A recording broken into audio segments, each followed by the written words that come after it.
Mitra Services Private Limited received 7,50,000 from Miss Kavita, who is a sister of one of the directors of a company. Okay. അപ്പം Mitra private limited എന്ന് പറയുന്ന company, ആ കമ്പനിയിലെ director ഉണ്ട്, ഈ ഡയറക്ടറിൻ്റെ sister ഉണ്ട്. Okay, സിസ്റ്ററിൻ്റെ കയ്യിൽ നിന്ന് 750,000 കിട്ടി. ഇതെന്താ സാധനം? Deposit chapter. ആ ഡെപ്പോസിറ്റ് ആയിട്ട് ട്രീറ്റ് ചെയ്യുമെന്നാണ് അവർ ചോദിക്കുന്നത്. Kavita submitted a declaration stating that the funds has been received by her as a gift from her grandmother. കവിതയ്ക്ക് ഈ പൈസ എവിടെ നിന്ന് കിട്ടിയ? കവിതയ്ക്ക് ഈ പൈസ കവിതൻ്റെ ഗ്രാൻഡ് മദർ കൊടുത്തതാണ്. ഗ്രാൻഡ് മദർ പൈസ കൊടുത്തു, കവിത ആ പൈസ എന്ത് ചെയ്തു? കമ്പനിക്ക് കൊടുത്തു. Okay.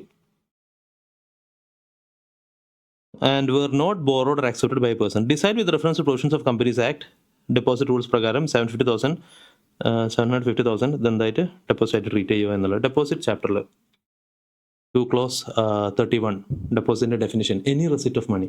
Deposit means deposit includes any receipt of money by way of deposit or loan or any other form, but does not include എന്നിട്ട് RBI ആയിട്ട് കൺസൾട്ട് ചെയ്തിട്ട് ഏതൊക്കെ അമൗണ്ട് ഡെപ്പോസിറ്റ് അല്ലാന്ന് ഗവൺമെൻറ് പ്രിസ്ക്രൈബ് ചെയ്തിട്ടുണ്ടോ അതൊന്നും ഡെപ്പോസിറ്റ് ആയിട്ട് ട്രീറ്റ് ചെയ്യൂല.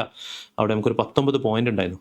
18 close ചെയ്യുന്നു, പക്ഷേ ക്ലോസ് 9ഉം ക്ലോസ് 9A ഉണ്ടായത്. അങ്ങനെ 18 ക്ലോസ്, അപ്പോൾ 9ഉം 9A കൂടുമ്പോൾ 19 പോയിന്റ്സ് ഉണ്ടായിരുന്നു. അതിലുള്ളൊരു പോയിന്റ് ചെയ്യുന്നു, ഏതെങ്കിലും ഒരു കമ്പനിക്ക് അവർ ഡയറക്ടർ ഇടുന്ന് കിട്ടുന്ന പൈസ ഡെപ്പോസിറ്റ് അല്ല. പ്രൈവറ്റ് കമ്പനി ആവട്ടെ പബ്ലിക് കമ്പനി ആവട്ടെ ഡയറക്ടർ കൊടുക്കുന്ന പൈസ ഡെപ്പോസിറ്റ് അല്ല. പിന്നെ സെക്കൻഡ് പോയിന്റ് പറയുന്നത്, പ്രൈവറ്റ് കമ്പനിക്ക് ഡയറക്ടറോ റിലേറ്റീവോ കൊടുക്കുന്ന പൈസ ഡെപ്പോസിറ്റ് അല്ല. പ്രൈവറ്റ് കമ്പനിൻ്റെ കേസിൽ മാത്രമേ എക്സെപ്ഷൻ. ഇനി ആര് പൈസ കൊടുത്താലും അവർ ഡിക്ലറേഷൻ കൊടുക്കണം. എന്ത്? ഞങ്ങൾ ഈ തരുന്ന പൈസ ബോറോഡ് അല്ല, ഞങ്ങൾ വേറെ ആരുടെ നിങ്ങൾ പൈസ കടം വാങ്ങിയിട്ട് നിങ്ങൾക്ക് തരുന്നതല്ല എന്നുള്ള ഡിക്ലറേഷൻ കൊടുക്കണം. ഇത് നമ്മൾ ബോർഡ് റിപ്പോർട്ടിൽ അതേമാതിരി നമ്മൾ ഫിനാൻഷ്യൽ സ്റ്റേറ്റ്മെൻറ്റ്സൊക്കെ നമ്മൾ ഡിസ്ക്ലോസ് ചെയ്യും ഈ കാര്യങ്ങൾ. നൗ റിലേറ്റീവ് ആരാ? റിലേറ്റീവ് സെക്ഷൻ 2 clause 77 പറയണേ. റിലേറ്റീവ് 3 ആൾക്കാരെ അവിടെ റിലേറ്റീവ് ആയിട്ട് പറയണേ. ഒന്ന് ഹസ്ബൻഡ് ആൻഡ് വൈഫ്, പിന്നെ all the members of HUF, പിന്നെ ആരൊക്കെ പറയണേ? ഒരാൾ ആസ് മേ ബി പ്രിസ്ക്രൈബ്ഡ്. അവിടെ പറയണത് father, mother, brother, sister, sons wife, daughter husband, step father, step mother, step brother, step sister, step son. ഇത്ര ആൾക്കാർ. അപ്പോൾ ഇവിടെ ഡയറക്ടറിൻ്റെ റിലേറ്റീവ്, ഇത് ഫസ്റ്റ് ഓഫ് ഓൾ ഇത് പ്രൈവറ്റ് കമ്പനിയാണ്. പ്രൈവറ്റ് കമ്പനിൻ്റെ കേസിൽ മാത്രമേ നമുക്ക് റിലേറ്റീവിൻ്റെ അടുത്ത് പൈസ എടുക്കാൻ പറ്റുള്ളൂ. റിലേറ്റീവ് പൈസ തന്നു, ഓക്കെ.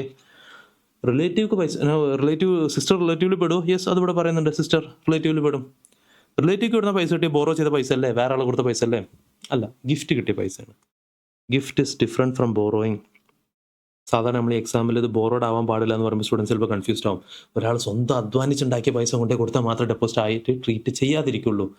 വെറുതെ കിട്ടിയ പൈസ എനിക്ക് ഡെപ്പോസിറ്റ് ആണ്, അങ്ങനെയല്ല പറഞ്ഞത്. ഗിഫ്റ്റ് കിട്ടിയ പൈസ ഒന്നും ഡെപ്പോസിറ്റ് അല്ല. ബോറോഡ് ആവാൻ പാടില്ല. What is borrowing? amount received with an intention of repaying back. തിരിച്ച് പേ ചെയ്യണമെന്നുള്ള ഇൻറ്റൻഷനോട് കൂടി കിട്ടുന്ന അമൗണ്ട് നമ്മൾ ബോറോയിങ് ആയിട്ട് ട്രീറ്റ് ചെയ്യുള്ളൂ. ഇവിടെ ഗിഫ്റ്റാണ്, ഒരു കുഴപ്പമില്ല. അപ്പോൾ ഇത് ഡെപ്പോസിറ്റ് അല്ല. 2 clause 31 deposit any receipt of money by way of deposit or loan or any other form but does not include CG RBI ആയിട്ട് കൺസൾട്ട് ചെയ്തിട്ട് എന്നിട്ട് അവിടെ പറഞ്ഞൊരു പോയിന്റ് ആണ്, following amount shall not be considered deposit any amount received by a person who at the time of receipt, കമ്പനിക്ക് പൈസ കിട്ടുന്ന സമയത്ത് ഇയാൾ എന്ത് ചെയ്യുന്നു? ഇയാൾ കമ്പനിയുടെ ഡയറക്ടർ ചെയ്യുന്നു. Of the company any amount received from a person who at the time of receipt was a director of the company or relative of director of private കമ്പനിൻ്റെ കേസിൽ മാത്രം ഡയറക്ടറിൻ്റെ റിലേറ്റീവ് തരുന്ന പൈസ ഡെപ്പോസിറ്റ് അല്ല. ഡയറക്ടർ ഏത് കമ്പനിക്ക് പൈസ കൊടുത്താലും ഡെപ്പോസിറ്റ് അല്ല. പ്രൈവറ്റ് കമ്പനി ആയാലും പബ്ലിക് കമ്പനി ആയാലും. അത് നമ്മളിവിടെ എങ്ങനെ എഴുതിയത്? ഏത് കമ്പനിക്കും ഡയറക്ടർ പൈസ കൊടുത്താൽ ഡെപ്പോസിറ്റ് അല്ല. ഒന്നുകൂടി സിമ്പിളായിട്ട് പറയണമെങ്കിൽ, if you classifying as public company, private company, ഇത് ഡയറക്ടർ, ഇത് റിലേറ്റീവ്. ഡയറക്ടർ ഏത് കമ്പനിക്ക് പൈസ കൊടുത്താലും ഡെപ്പോസിറ്റ് അല്ല. പക്ഷേ റിലേറ്റീവ് പ്രൈവറ്റ് കമ്പനിക്ക് മാത്രമേ എക്സെപ്ഷൻ ഉള്ളൂ. റിലേറ്റീവ് കൊടുത്താൽ പ്രൈവറ്റ് കമ്പനിക്ക് ഡെപ്പോസിറ്റ് അല്ല. ഇവിടെ ഡയറക്ടർ മാത്രം. പബ്ലിക് കമ്പനി, പ്രൈവറ്റ് കമ്പനി ഡയറക്ടറും റിലേറ്റീവും കൊടുത്താൽ ഡെപ്പോസിറ്റ് അല്ല. Okay.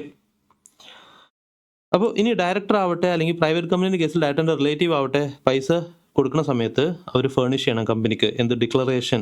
amount is not being given out of funds secured by borrowing or accepting loans or deposit from others. Company എന്ത് ചെയ്യണം? ഈ ഡീറ്റെയിൽസ് ഒക്കെ നമ്മൾ ബോർഡ് റിപ്പോർട്ട് ഡിസ്ക്ലോസ് ചെയ്യണം. അപ്പോൾ 750,000 മിത്ര സർവീസസ് പ്രൈവറ്റ് ലിമിറ്റഡിന് റിലേറ്റീവ് ഡയറക്റ്റ് നിന്ന് കിട്ടി, അവർ ഡിക്ലറേഷൻ കൊടുത്തു, ഇത് ഗ്രാൻഡ് മദറിൽ നിന്ന് കിട്ടിയ ഗിഫ്റ്റാണ്, അപ്പോൾ അത് ഡെപ്പോസിറ്റ് അല്ല.